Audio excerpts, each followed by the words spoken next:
Hello and welcome to Film de Siècle, the film and media channel focused on all things 90s and 2000s. This week, Seb and Olly will be discussing Home Alone!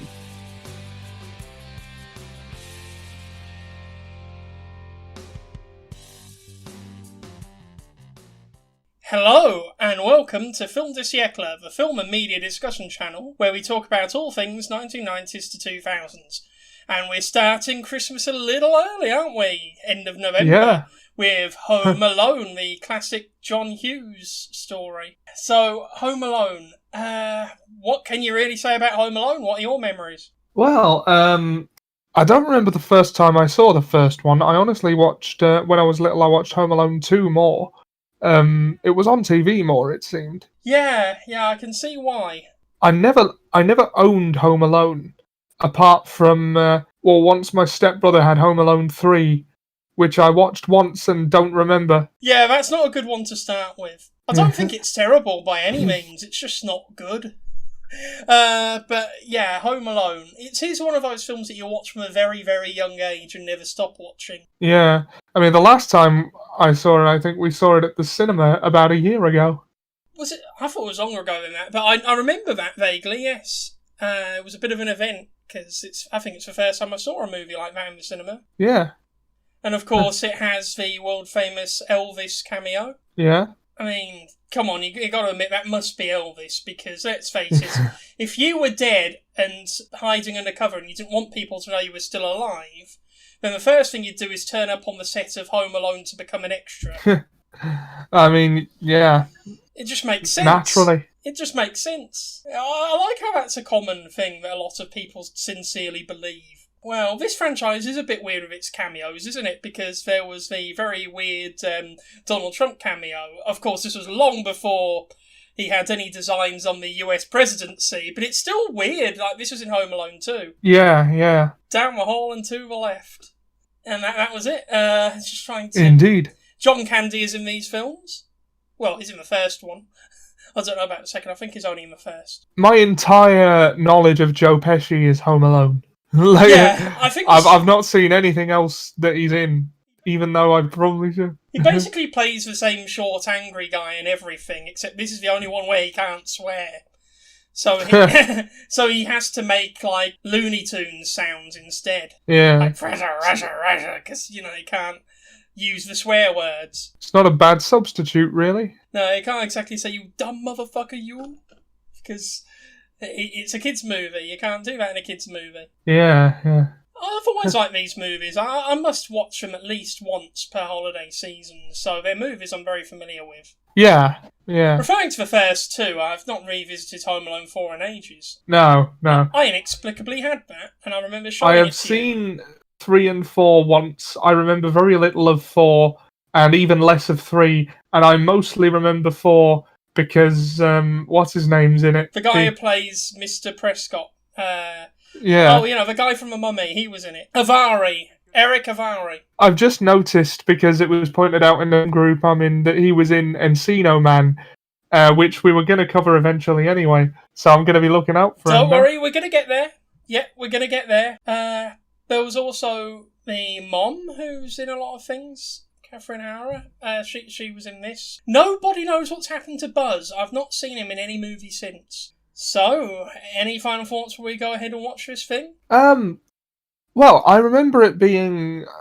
Obviously, there's a lot you have to just accept in these movies to enjoy them. Like, if you go in with your what does and doesn't make sense hat on, you're not going to have a good time. Yeah, exactly. Like, if they made this movie today, you just couldn't do it because you'd just get on Facebook and say, "Mom, I'm at home," and that would be it.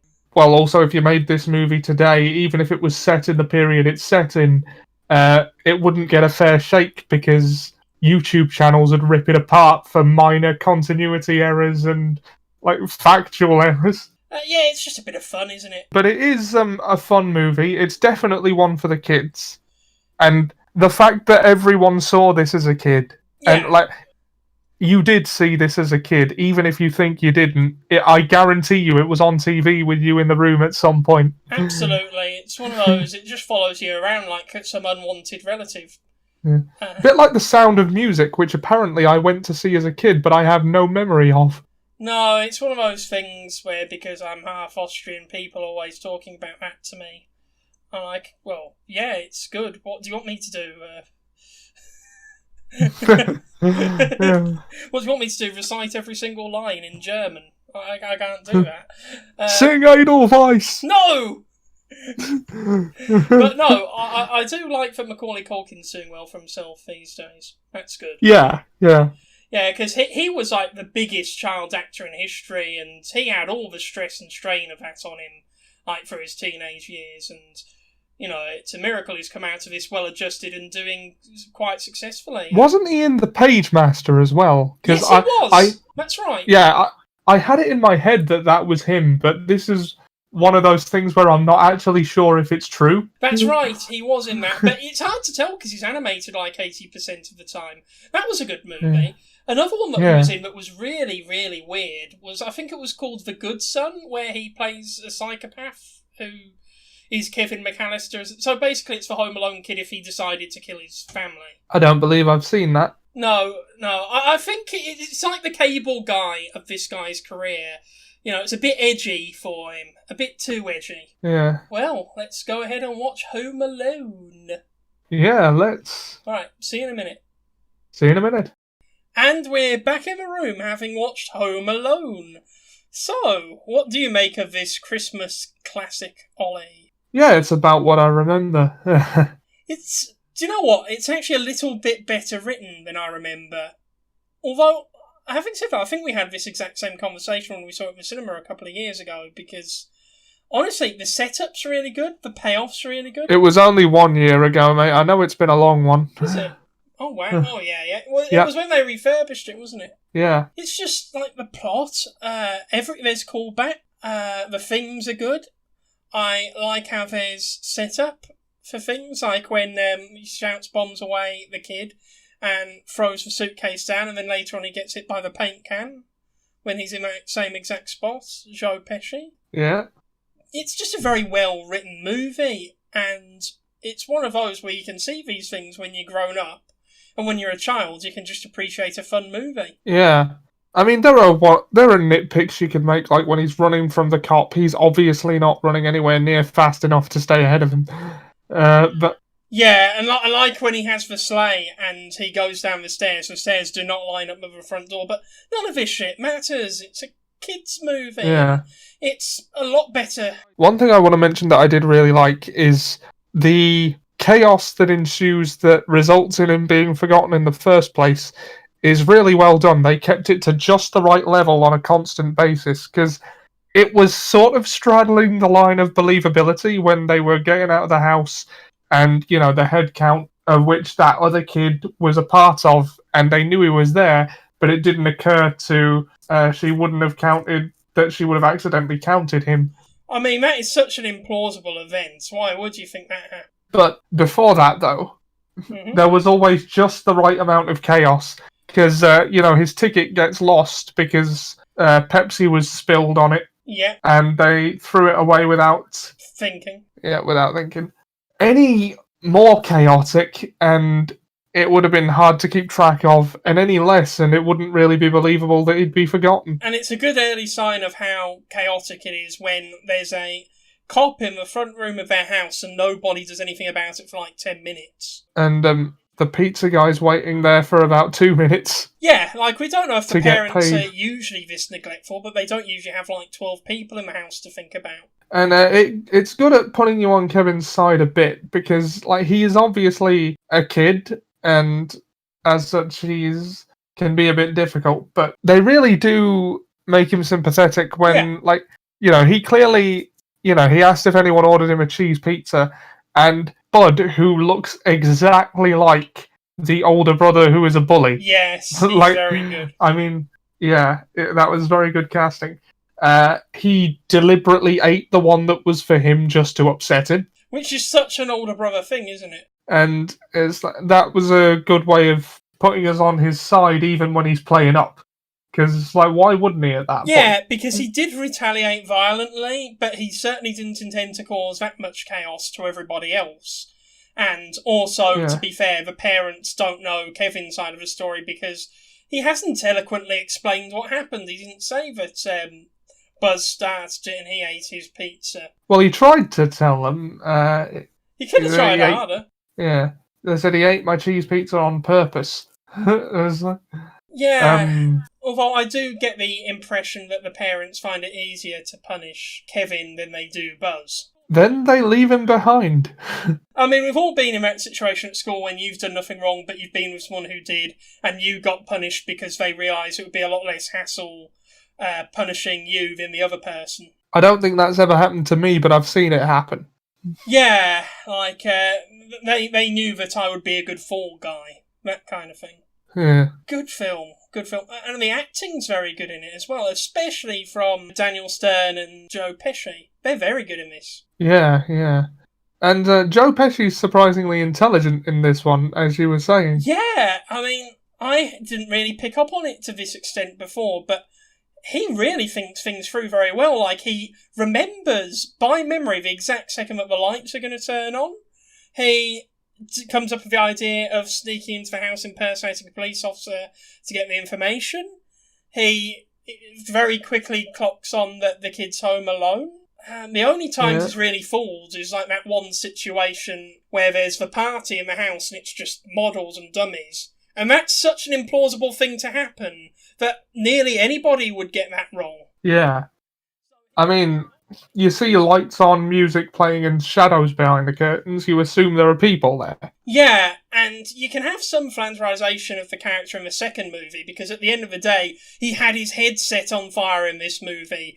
He probably doesn't have the same cognitive ability that he had in the first one by the time of the second one. I mean, they don't even take him to a hospital at the end, they just see this, like, third-degree burn, so like, yeah, that's fine, put him in the car. Yeah. This man has some serious, like, physical trauma, and they've not done anything to help him. Bloody hell. Yeah. And it explains why he's not as clever in the second movie. And even then, in the second movie, he still thinks of things that the other guy doesn't, because Marv isn't as clever as Harry, and they've got that good dynamic with each other. And there's a Tom and Jerry kind of thing going on when they're going into the house, because I love their expressions. Like, when they think they're victorious, like when Marv gets in through the window and he has that shit-eating grin, like, yeah, and then he steps on it and then, oh, it's just very Tom, you know, like when Tom thinks that he's bested Jerry, and then, like, he has his teeth whacked out with a mallet, that kind of thing. I love it. Yeah. Marv even has similar screams. He does, and I love the exaggerated screams and sounds. And they got the perfect person for this, because they got Joe Pesci, who's famous for his very creative use of profanity in a lot of mobster movies. So they couldn't have got anybody better for this role than him. Yeah, that's true. And it's great that he can be so expressive without using profanity, which is kind of his trademark outside of the Home Alone franchise. Yeah. To this day, I still haven't really seen Joe Pesci in anything apart from Home Alone. He was in Casino. I think that's worth watching, Casino. I've seen it once, because I remember watching it, and then that scene came on where he says, "You dumb motherfucker, you!" And I thought, oh, that's what that's from. The extent of my Joe Pesci knowledge is Home Alone. Was he in Goodfellas? I feel like he was in Goodfellas, but I don't... Yes, I believe he was. I only knew it for the pizza, because when I was a kid, I wanted a Goodfellas pizza because it was also a movie, and my parents were really surprised, like, what, you want a Goodfellas pizza because of the movie? And I said, well, I haven't seen it, but, you know, it's about pizza, isn't it? So I want the pizza. So I think they thought I was, like, sneaking Goodfellas screenings. Oh, I have got to tell this story now. It's a non sequitur, but it's a quick one. Go on. Pizza Planet was real, at least for a while in the late 90s, as a tie-in to the Toy Story movies, because I wouldn't believe it. I think I was upset about something, and, like, the guy who my mom was going out with at the time was like, okay, I'll make it up to you, we'll go to Pizza Planet, you know, from Toy Story. And I was like, what, really? And I thought he was having me on. I thought, this doesn't exist, it's from a movie. No, it exists. And we drove all the way from Cannock Chase into Birmingham City Centre for this, so good on him. to go to Pizza Planet, and it was there. It had the logo from the film. I don't know if it was legally done, like it was above board, or whether they were just trying to cash in from the movie, or whether it was a movie tie-in. I don't know. It doesn't exist anymore, but for a while in Birmingham city centre there was a Pizza Planet, and we went there and had a pizza. Yeah. It was a takeaway. I don't think they had sitting in, but still, it was a Pizza Planet. Yeah, cool. Sorry for derailing another review, but this is just no, it's alright. It's fine. Cool story. Yeah, cool story, bro. So, yeah, you liked it. I liked it. Probably about the same as we always have. Ollie, how well did the film achieve its goals? And what were they? Well, the goal, it would seem, was to be a kids' Christmas movie with some slapstick comedy in it. And I think it did that very well. Yeah. Like, it really does put you in the place of a child, like when he imagines the thing in the basement talking to him. I mean, you're at his level the whole time. You see things from his perspective, like the scary... That used to scare me as a kid, actually. Yeah. Oh, apparently Joe Pesci's use of like made-up swearing was based on Yosemite Sam. Yeah, I can hear that. Yeah, and I think this is like the 7th movie ever made by Chris Columbus that was set in Illinois. I think this is just a thing he does at this point. Yeah. So, yeah, and you're in the middle of answering your question before I derailed you again, Ollie. Sorry about this. No problem. I'm some sort of malicious train man. I'm like the Fat Controller. Carry on. Yeah, no problem. Yeah, I think it's a very good example of a kid's slapstick movie in Christmas.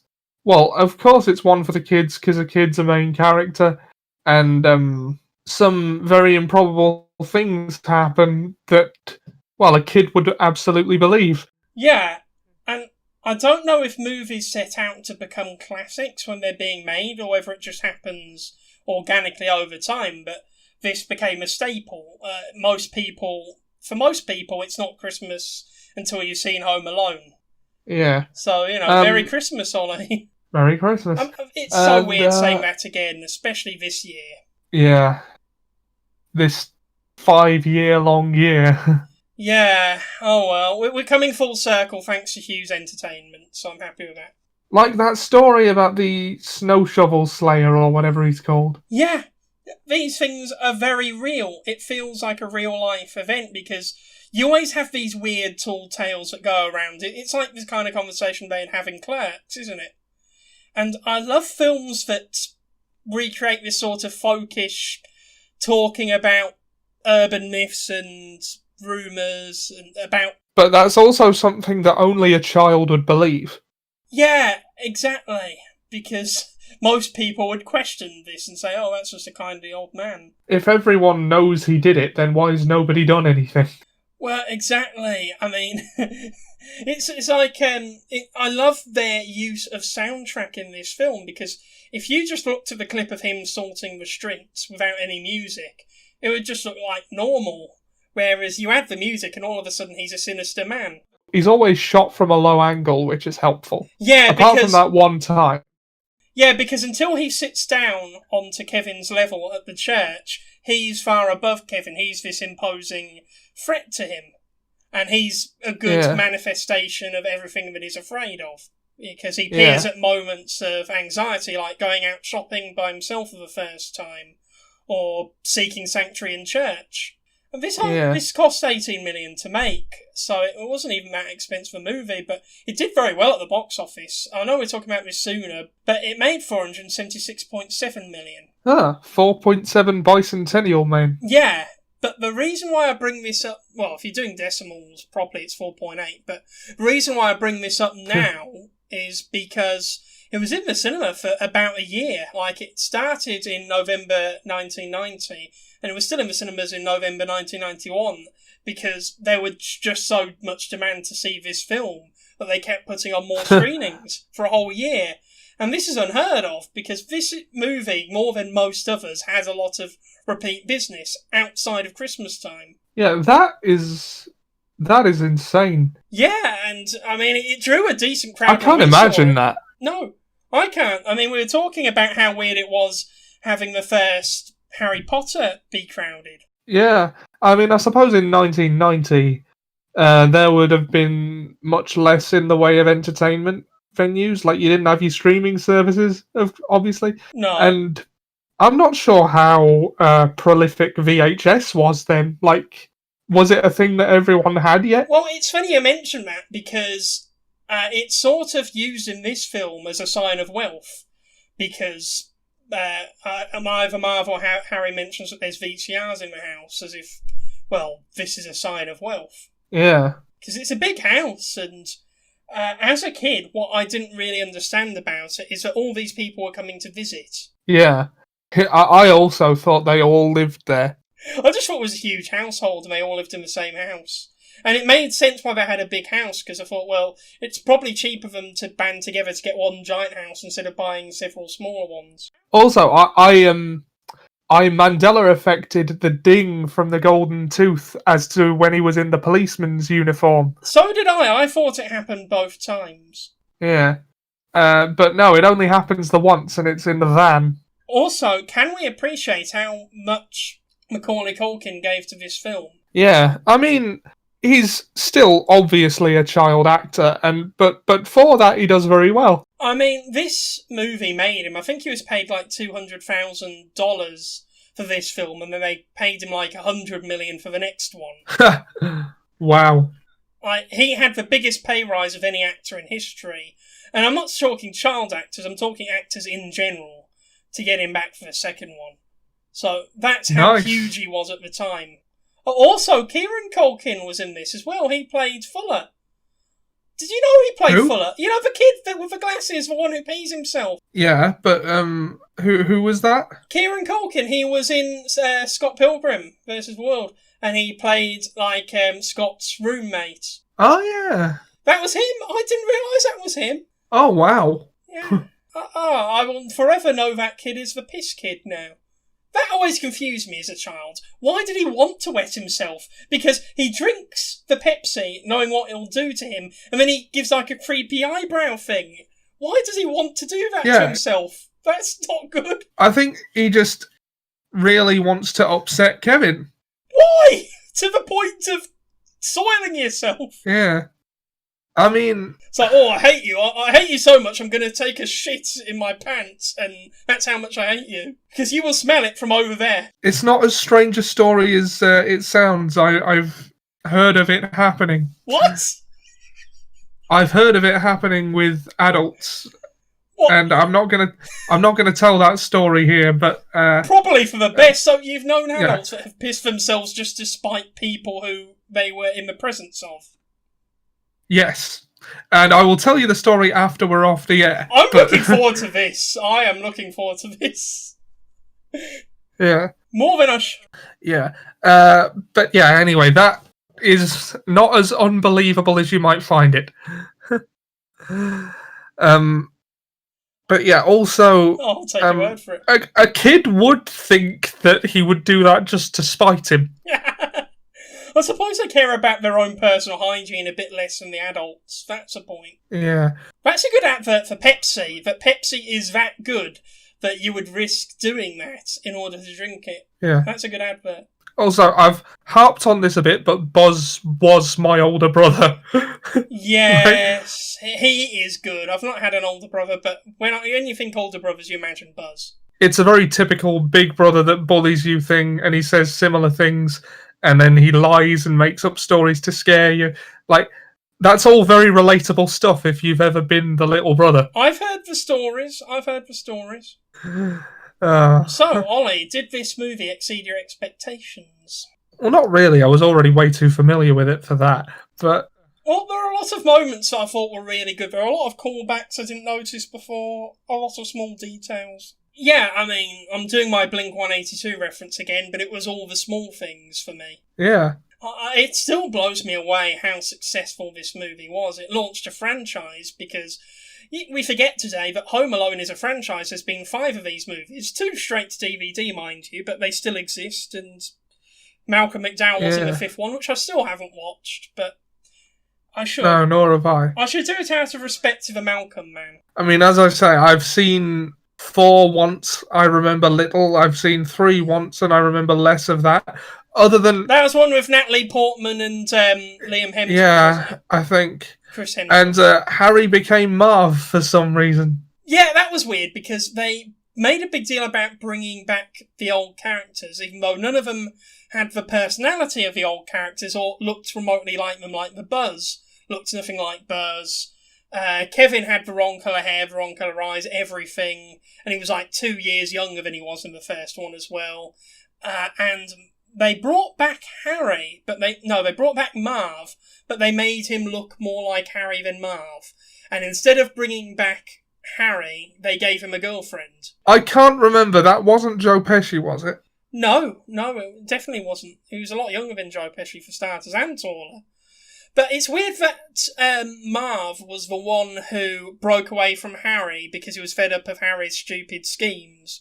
Whereas it's the other way around. It's Harry that should be angry with Marv for being such an idiot. Yeah. Because, let's face it, Harry was carrying the team the whole time through both these films. Yeah, this is true. Yeah, I mean, not... And, you can forgive them for making assumptions of Kevin because he's a small child, and therefore they wouldn't expect him to be quite so dangerous. Yeah, I mean, 99.9% of the time they'd be correct about their assessment of the situation. Yeah.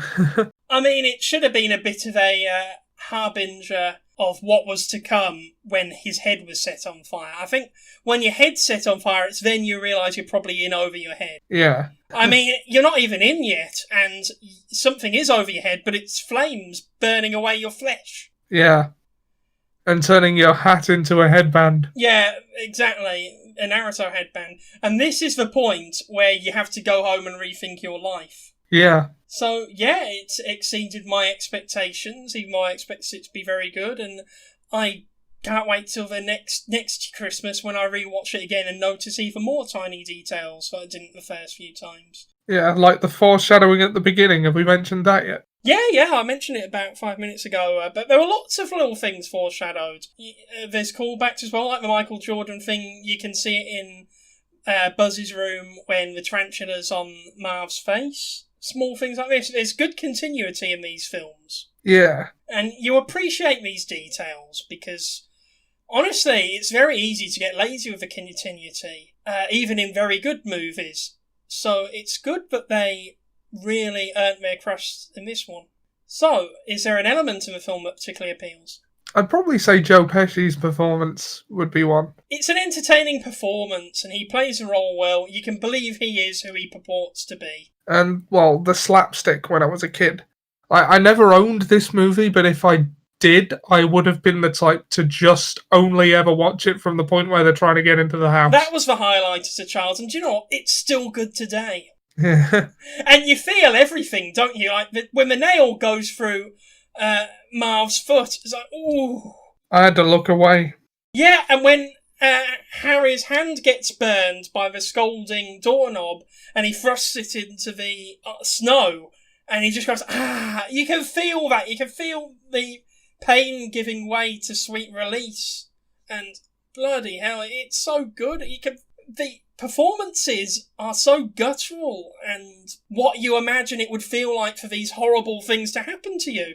The one that always stuck in my head as a kid was Marv's scream when he has the spider on his face. Yeah, that seemed genuine. Like, that was a real tarantula. You can believe that he was, in real life, terrified of that. Yeah, and, as someone who was and is shit scared of spiders, that was a bit too... I mean, there's evolutionary reasons why people are afraid of spiders. From my knowledge, although they're poisonous, tarantulas are fairly placid. Like, they won't bother you unless you're, poking them and shit. If there is any type of spider that you are likely to survive an encounter with unscathed, it is probably a tarantula if you leave it alone. I don't know. I'd fancy my chances of a money spider 1-to-1. I love those. They're tiny and they're apparently good luck. I've not seen one in years. I don't know if that's any commentary on my life and the way it's turned out. Maybe it's true. People tell me, they're more scared of you. I think I dispute that.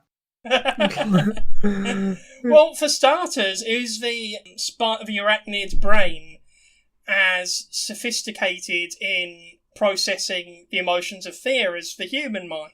Or was it more just an evolutionary flight or fight response with no psycho goings on there? I have no idea. I don't know. Anyway, where were we? I will ask an arachnid psychologist one day. I'm sure I could find one if I looked hard enough. My next question is, how does the film hold up today? Well, it became a classic for a reason. I mean, obviously, it's of its time and there are some technological changes from now, but it holds up as well as a concept as it ever did. It's timeless. I think if you showed it to the kids of today, they wouldn't question too much, like, why don't they have iPads and shit? I don't think they would. I think they'd be too immersed in the quality of the film to question these things.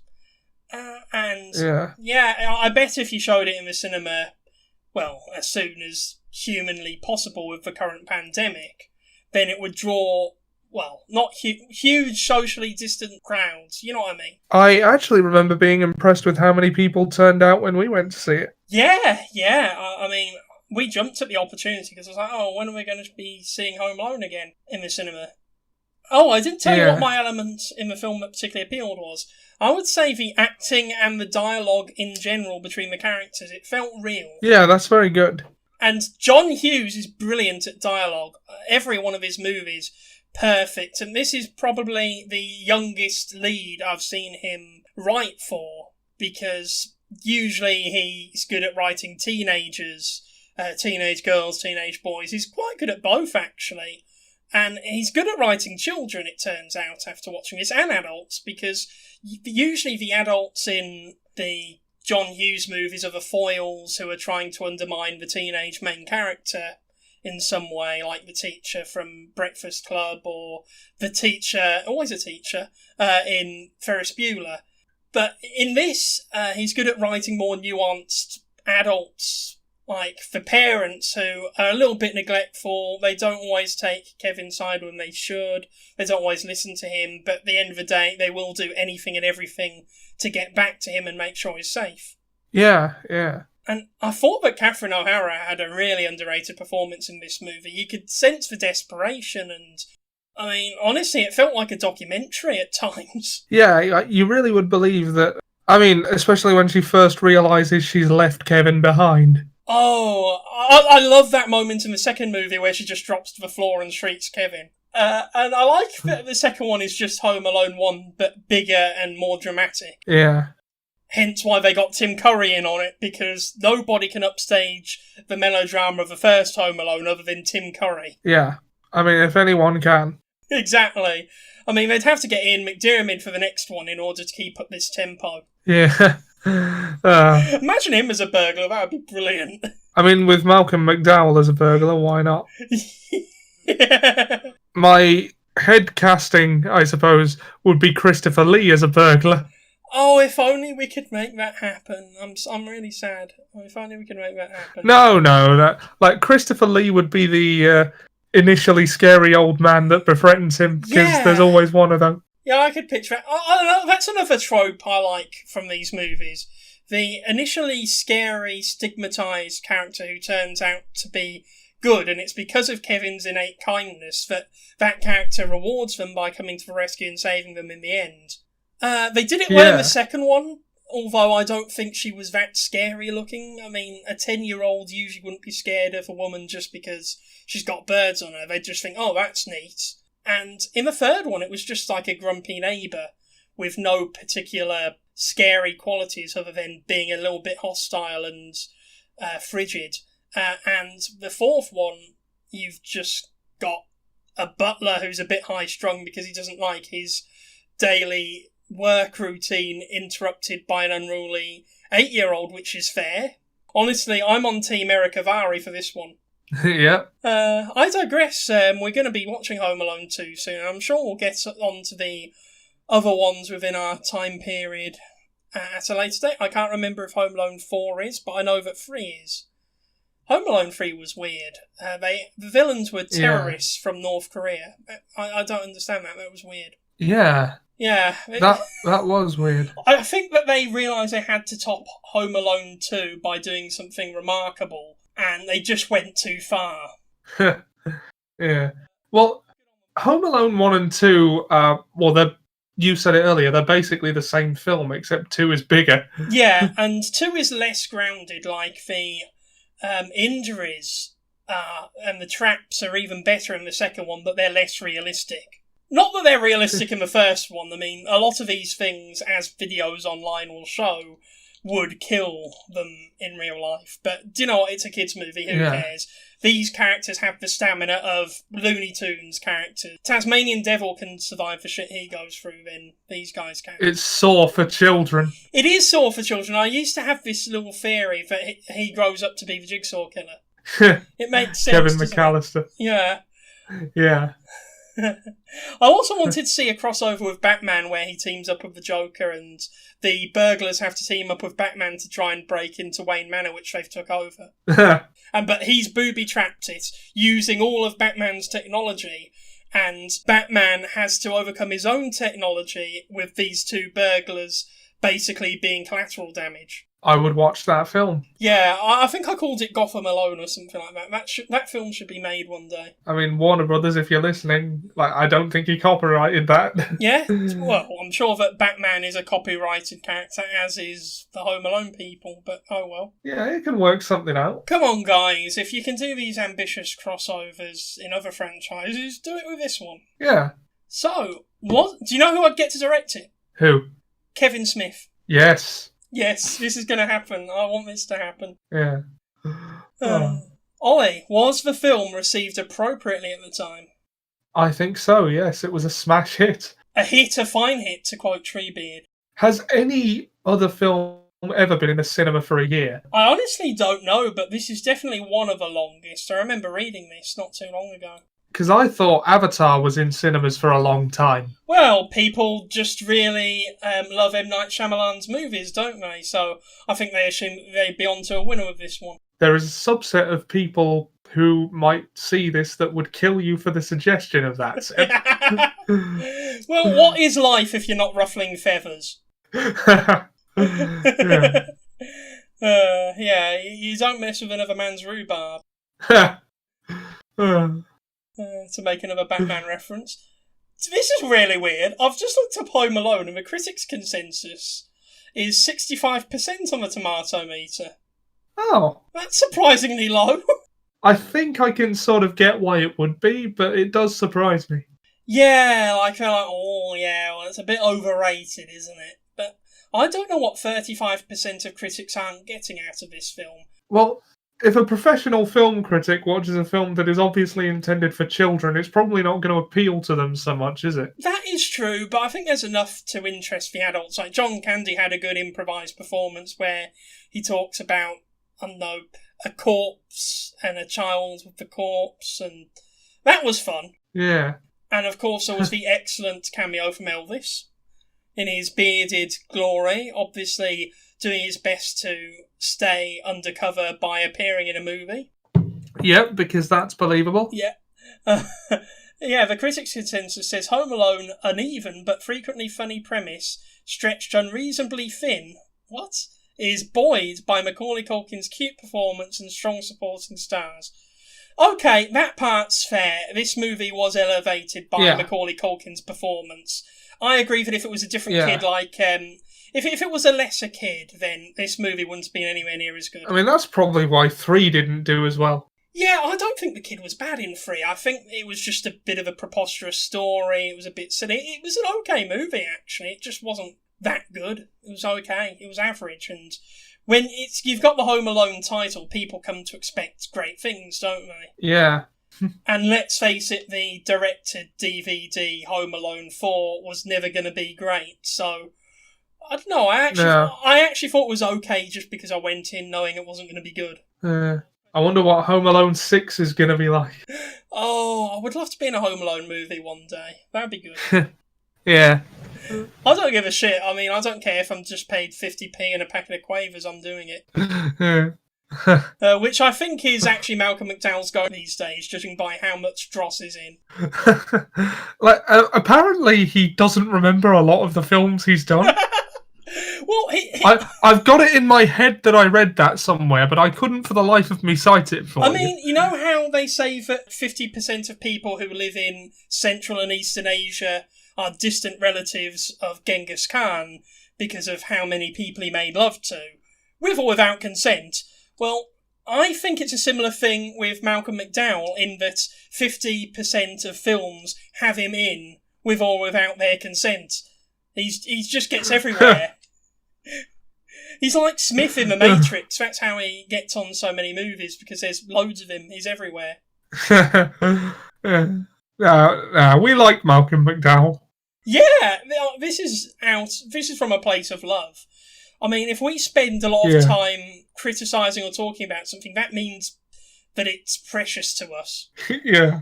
But Malcolm McDowell is in so much Drek. Yes. Aww. He was in the Fist of the North Star movie. Aww. He's such a professional, though. He's a diamond. Yeah, I think that's what it is. It's just work to him if it's not a good film. Exactly. You've got to admire that work ethic. I mean, when you think about what he put himself through in order to do Clockwork Orange, I mean, he actually had his eyelid damaged by the thing that pulls his eyes open to watch the brainwashing video. Oh, wow. Yeah, and this was just pre-production. This was nothing to do with the filming. Right. That was a joke. No, I'm talking about that famous scene where they use Beethoven. It was 80% audience score, which feels more right. I mean, that's with 1 million people rating it. Yeah. I mean, this is a film that you relax with. If your job is a critic, if you're a professional appraiser of film, it's probably not going to wow you, but it's a good film to just sit down with, isn't it? Yeah, and it's one of those films where if it's on around Christmas and you're with family, members of the family will watch it, they'll quote their favourite moments, you'll quote your favourite moments, and everyone will just have a good time. Yeah, it has a very broad appeal that way. It does, and it's got a good special place in my heart because of that, and I can't wait to watch Home Alone 2 in a fortnight. And besides, everyone ever has to watch this when they're a little kid. It's the law. Yeah, I would be a neglectful parent if I didn't get my children to watch this one day. Yeah. Being presumptive, of course, but yeah, in summary. Yeah. Was that the summary? That felt very final. Yeah, I think that probably was the summary.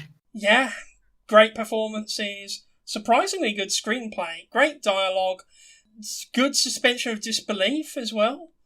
Check it out if you haven't already. I don't know why you wouldn't have, but check it out again anyway. Yeah.